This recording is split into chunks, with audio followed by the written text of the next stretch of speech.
So that was a nice inside info for you guys.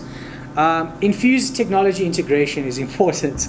So what you want to do is look at every attribute of your business. Now, when you start working on universities, walk with the understanding that everything around is going to be technologically transferred.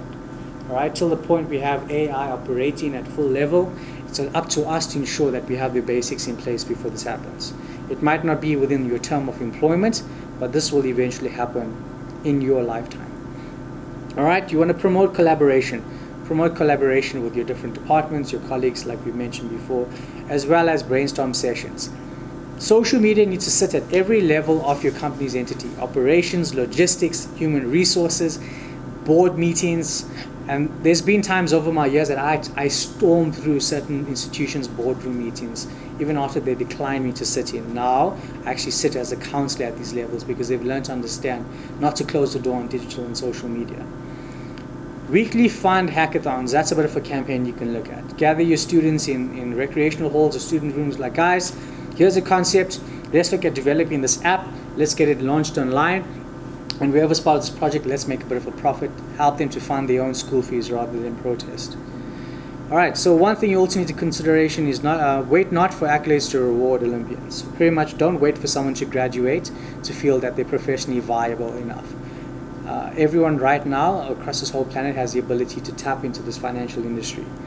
And most importantly, embrace the change that is happening in this digital age, or we'll be like those in the industrial revolutions that laughed and their businesses were destroyed 100 years later. But how fast things are progressing right now, like Uber, when Uber launched, cab companies were closed down in a matter of 4 weeks. So companies that have legacy wealth ended up started being working their way towards being broke.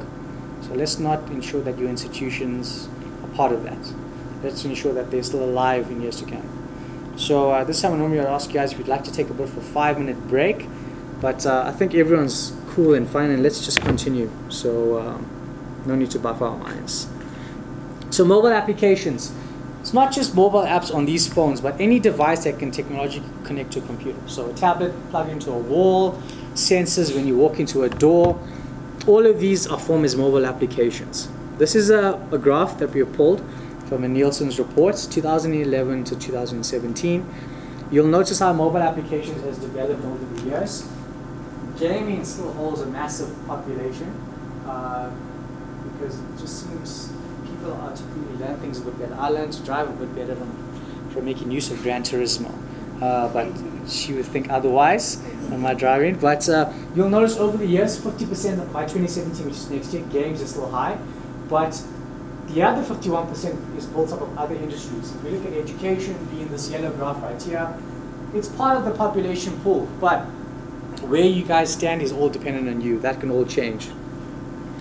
Utilities is also popping up quite high, so that's like turning your fridges into internet solutions, or walking to your house and making your home internet friendly. It's just like Minority Report, it's just like all those things you saw. Do you have that news report on the banks? Excuse me, on the banks? Yeah. Which one on banks? Well, my daughter works on them. She sent it to me last week. Okay. It's a global report that they've done about mobile applications and banks. Okay, it would be great if you maybe share that with us. And then what I'll do is give you guys a copy of this presentation as well. See? Sharing content. Sharing content. Great. So as you can see, guys, if you don't have budgets, or if you try not to look at it from a monetary point of view, just start writing. Like I mentioned, I saw this coming at $100 back in 2011. Start writing what you want to execute and do going forward, and that'll help you. Yes.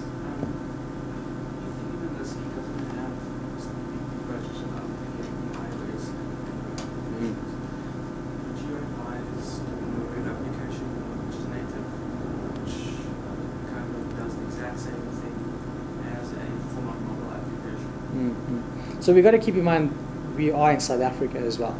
So a lot of people still have basic devices, phones. A lot of them are using Opera web browser. And so like some people still on BlackBerry. So I would motivate that you would create a web-based application. But when you're running it, make sure that it's as simple and beta as possible, just to allow that data to move faster to people's devices. So it can be as simple as even text-based stuff, like an SMS if need be. and you can start to develop from there. So coding is very essential, okay? So the point, like English, Afrikaans, maths and English, coding. It's not going to be something that at our level right now we would execute it, but from a primary school level, from a level as young as creche, Google has already started to create building blocks to teach kids how to code. And this is going to become an essential form going forward. You can look what happens when you give a child an iPad.